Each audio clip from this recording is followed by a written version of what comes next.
y'all, welcome back to the Literary Apothecary, and if you're new here, welcome to the Literary Apothecary. My name is Kate, and today I'm doing something a little bit different. I'm going to talk about some of my favorite stories from the podcast LeVar Burton Reads.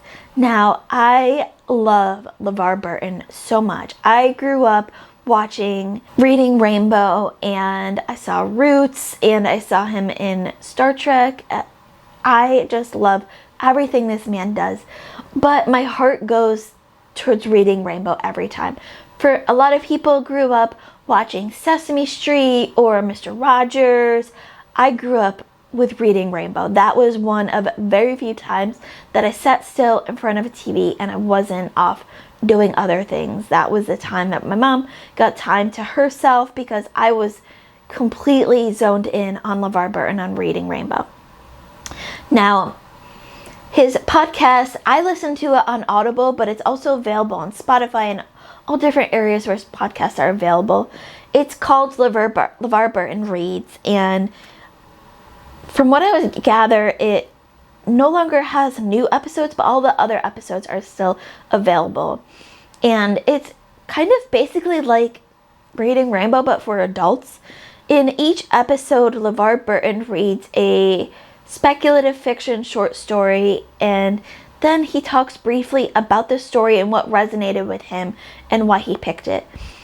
He says none of the stories have anything in common except for that he loved them. And so in today's video, I'm going to talk about 3 of the short stories that I've recently listened to that really stayed with me after I finished listening to the short story. The first one up is The Coffin Maker by Anna Marie Curtis. Now, in this story, this is a science fiction story, and in this story, on a long mission to search for a new home planet, an outfitter tries to protect the crew members' lives.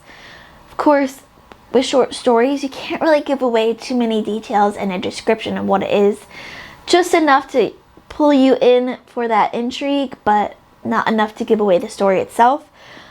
Things that I loved in this short story, without giving away spoilers, is that this author really knows how to capture those small human moments in big human times. We get all these little small moments in what is a very important time in human civilization. And we also learn about resilience in this story, in this science fiction story. It's all about resilience and those small moments, and once you read this story, you'll know exactly what I mean. It makes you think about the big moments in life, but also, those small moments that tend to try to just sneak on by without anyone noticing. The next short story that I have is The Appropriation of Cultures by Percival Everett. Now, if you recognize that name, that's because he is the author of James, which I've reviewed on this channel earlier this year. He is now Pulitzer Prize winner James. Back then, when he wrote this short story, James had not come out yet, so we knew him from The Trees, I think was his other work, where this short story, The Appropriation of Cultures, really resonates with that other book a lot of people are familiar with. In this story, protagonist is a young, independently wealthy black man living in South Carolina, and he decides to buy a pickup truck. He doesn't really know why he needs it, but he feels like he needs it. However, this truck has a Confederate flag decal, a big one, on the back. The owner of it offers to remove it before he hands it over to our protagonist, but Daniel, the protagonist, declines, and the story goes from there, really.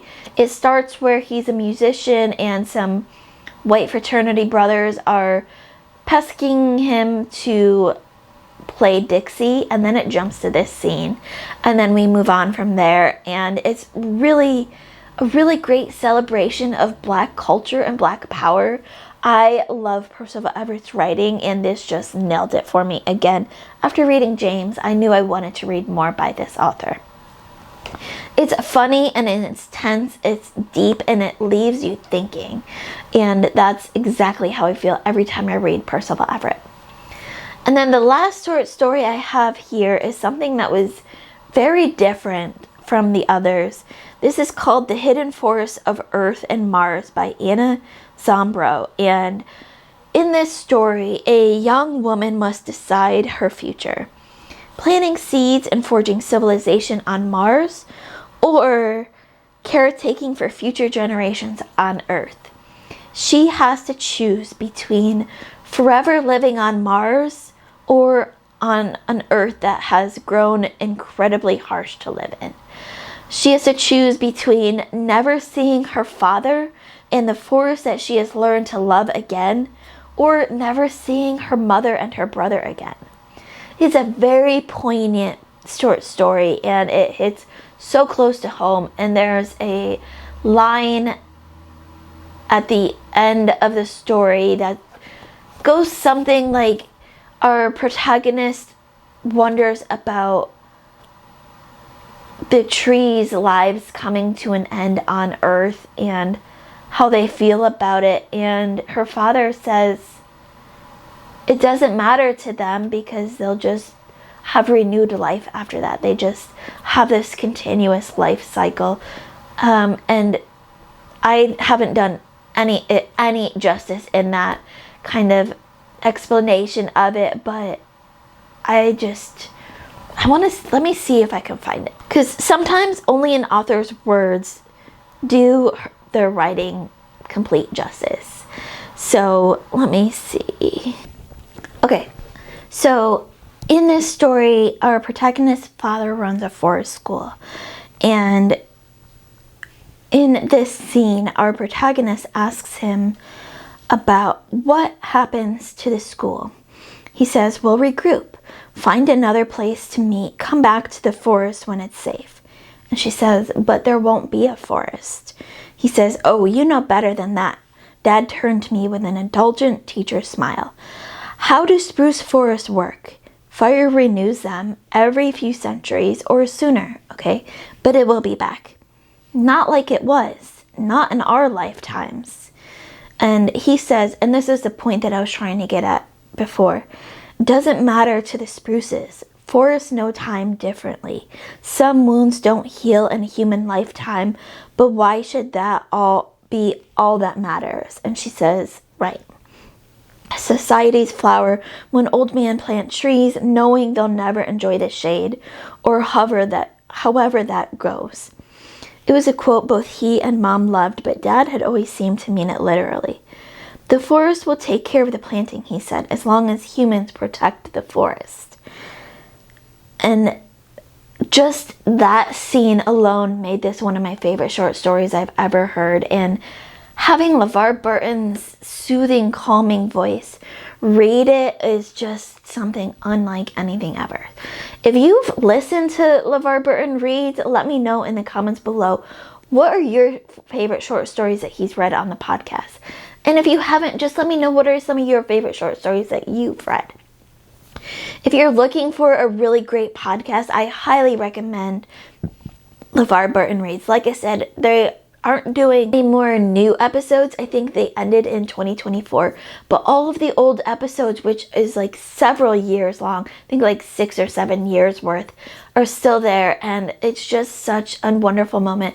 Each episode he starts by saying, "Now take a deep breath," and he goes through it with you.